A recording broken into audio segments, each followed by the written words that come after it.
Silicon city ಬೆಂಗಳೂರಿನಲ್ಲಿ ಬೆಸ್ಕಾಂ ಅಧಿಕಾರಿಗಳ ವಿಳಂಬ ನೀತಿಯಿಂದ ಗೃಹ ಪ್ರವೇಶಕ್ಕೆ ರೆಡಿಯಾಗಿರುವಂತಹ ಮನೆಗಳು ಬೆಳಕಿನ ಭಾಗ್ಯವಿಲ್ಲದೇನೆ ಪರದಾಡಬೇಕಾದಂತಹ ಪರಿಸ್ಥಿತಿ ನಿರ್ಮಾಣವಾಗಿದೆ.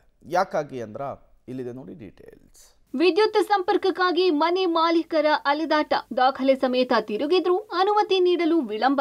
ಗೃಹ ಪ್ರವೇಶಕ್ಕೆ ಸಿದ್ಧವಾದ್ರೂ ಬೆಳಕಿನ ಭಾಗ್ಯವೇ ಇಲ್ಲ. ಬೆಂಗಳೂರಿನಲ್ಲಿ ಬೆಸ್ಕಾಂ ಅಧಿಕಾರಿಗಳ ನಿರ್ಲಕ್ಷ್ಯ ಹಾಗೂ ವಿಳಂಬ ನೀತಿಗೆ ಹೊಸ ಮನೆ ಕಟ್ಟಿದ ಮನೆ ಮಾಲೀಕರು ಪರದಾಡ್ತಿದ್ದಾರೆ.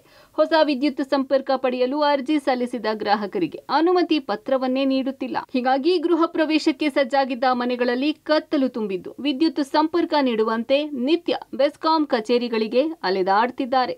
ಕರೆಂಟಿಂದು ಸಮಸ್ಯೆ ಸರ್ಕಾರ ಸಾರ್ವಜನಿಕರಿಗೆ ಉದ್ದೇಶಕ್ಕೋಸ್ಕರ ಮಾಡಿರುವಂತದ ಇಲ್ಲ ಬರೀ ಹಣ ಉಳ್ಳವ್ರಿಗೆ ಮಾತ್ರನಾ ಅಂತ ಇದು ಆತಂಕ ಉಂಟು ಮಾಡಿದೆ. ಯಾವುದೇ ಒಂದು ಮನೆ ಕಟ್ಲಿ ಇದ್ ಮಾಡ್ಲಿ ಕರೆಂಟ್ ನ ಕೊಡೋದಿಲ್ಲ ಅಂತ ಹೇಳಿ ಸಿಸಿ ಕೊಡಲ್ಲ ಅಂತ ಹೇಳ್ತಾರೆ. ಕೊಡ್ಲಿಲ್ಲ ಅಂತ ಅಂದ್ರೆ ನಾವು ಬ್ಯಾಂಕ್ ಇಂದ ಲೋನ್ ತಗೊಂಡ್ ಬಂದು ಕಟ್ಬಿಟ್ಟು ಬಿಲ್ಡಿಂಗ್ ಕಟ್ಬಿಟ್ಟು ಕತ್ಲೆ ಮನೆಯಲ್ಲಿ ಇದ್ರೆ ಮನೆಯವ್ರ ಬಾಡಿಗೆಗೆ ಮಾಡ್ತಾರ ಇಲ್ಲ ರಾಜಕಾರಣಿಗಳಾದ ಒಬ್ರು ಮನೇಲಿ ಒಂದು ಅರ್ಧ ಗಂಟೆ ಕರೆಂಟ್ ಇಲ್ಲ ಅಂದ್ರೆ ಇಡೀ ಮಿನಿಸ್ಟ್ರಿಂದ ಹಿಡಿದು ಎಲ್ಲ ಆಫೀಸರ್ಸ್ಗಳು ಅಧಿಕಾರಿಗಳು ಅರ್ಧ ಗಂಟೆ ಕರೆಂಟ್ ಕೊಡ್ತಾರೆ. ನಮ್ಮಂತ ಅಮಾಯಕರನ್ನ ಯಾರು ಕೇಳೋ ಅಂತವ್ರು ಯಾರು?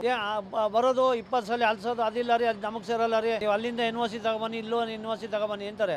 ಬಸವನಗುಡಿ ಕ್ಷೇತ್ರ ಸೇರಿದಂತೆ ನಗರದ ಹಲವೆಡೆ ಹೊಸ ಮನೆಗಳನ್ನು ನಿರ್ಮಾಣ ಮಾಡಲಾಗಿದೆ. ಮನೆ ಮಾಲೀಕರು ಅಗತ್ಯ ದಾಖಲೆಗಳ ಜೊತೆಗೆ ಆನ್ಲೈನ್ ಆಫ್ಲೈನ್ ನಲ್ಲಿ ಅರ್ಜಿ ಸಲ್ಲಿಸಿದ್ದಾರೆ. 18 ಕಿಲೋಮೀಟರ್ ವರೆಗೆ LT1 ಮತ್ತು LT3 ಸಂಪರ್ಕ ಪಡೆಯೋಕೆ ಅರ್ಜಿ ಸಲ್ಲಿಸಿದ್ರು ಅಧಿಕಾರಿಗಳು ಮಾತ್ರ ಅನುಮತಿ ನೀಡ್ತಿಲ್ಲ. ಸರ್ವರ್ ಸಮಸ್ಯೆ, ಅಧಿಕಾರಿಗಳ ಗೈರು, ಹೀಗೆ ನಾನಾ ಕಾರಣಗಳನ್ನ ನೀಡಿ 2-3 ತಿಂಗಳಿನಿಂದ ಅಲೆದಾಡಿಸುತ್ತಿದ್ದಾರೆ. ಬೆಸ್ಕಾಂ ಕಚೇರಿಗಳಿಗೆ ಅಲೆದಾಡಿ ಸುಸ್ತಾದ ಗ್ರಾಹಕರು ಸಿಎಂ ಡಿಸಿಎಂ ವಿರುದ್ಧ ಕಿಡಿಕಾರಿದ್ದಾರೆ.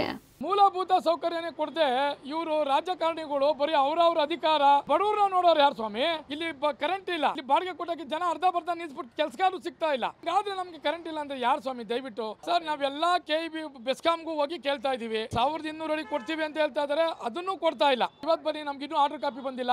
ಬೆಸ್ಕಾಂ ಅಲ್ಲಿ ಓಡಾಡಿ ನಮ್ಗಂತೂ ಸಾಕಾಗ್ಬಿಟ್ಟಿದೆ ಸರ್. ಇವತ್ತು ಇವರು ಯಾರು ಒಬ್ರು ಸ್ಪಂದಿಸ್ತಾ ಇಲ್ಲ ಸರ್. ನಾನು 2-3 ತಿಂಗಳಿಂದ ಓಡಾಡ್ತಾ ಇದ್ದೀನಿ ಸರ್. ನಮ್ದು TP ಬಂದು 1.5 ವರ್ಷ ಆಯ್ತು, ಇವತ್ತು ಕರೆಂಟ್ ಕೊಡ್ತಾ ಇಲ್ಲ. 1200 ಚದರ ಅಡಿವರೆಗಿನ ಮನೆಗಳಿಗೆ OC, CC ಇಲ್ಲದೆ ವಿದ್ಯುತ್ ಸಂಪರ್ಕ ನೀಡಲು ರಾಜ್ಯ ಸಂಪುಟ ನಿರ್ಧರಿಸಿದ್ದರು. ಬೆಸ್ಕಾಂನಂತಹ ಸಂಸ್ಥೆಗಳು ಅನುಷ್ಠಾನಗೊಳಿಸುತ್ತಿಲ್ಲ. ರಾಜ್ಯದಲ್ಲಿ 4 ಲಕ್ಷಕ್ಕೂ ಹೆಚ್ಚು ವಿದ್ಯುತ್ ಸಂಪರ್ಕದ ಅರ್ಜಿಗಳು ಬಾಕಿ ಇವೆ. B ಖಾತಾ ಹೊಂದಿರುವ ಆಸ್ತಿ ಮಾಲೀಕರು ವಿದ್ಯುತ್ ಸಂಪರ್ಕ ವ್ಯವಸ್ಥೆ ಇಲ್ಲದೆ ಕತ್ತಲಲ್ಲೇ ಜೀವನ ಸಾಗಿಸುವಂತಾಗಿದೆ. ಸರ್ಕಾರ ಈ ಬಗ್ಗೆ ಗಮನ ಹರಿಸಬೇಕು ಅಂತ ಗ್ರಾಹಕರು ಆಗ್ರಹ ವ್ಯಕ್ತಪಡಿಸುತ್ತಿದ್ದಾರೆ. Prakash D Rampur, public TV, Bengaluru.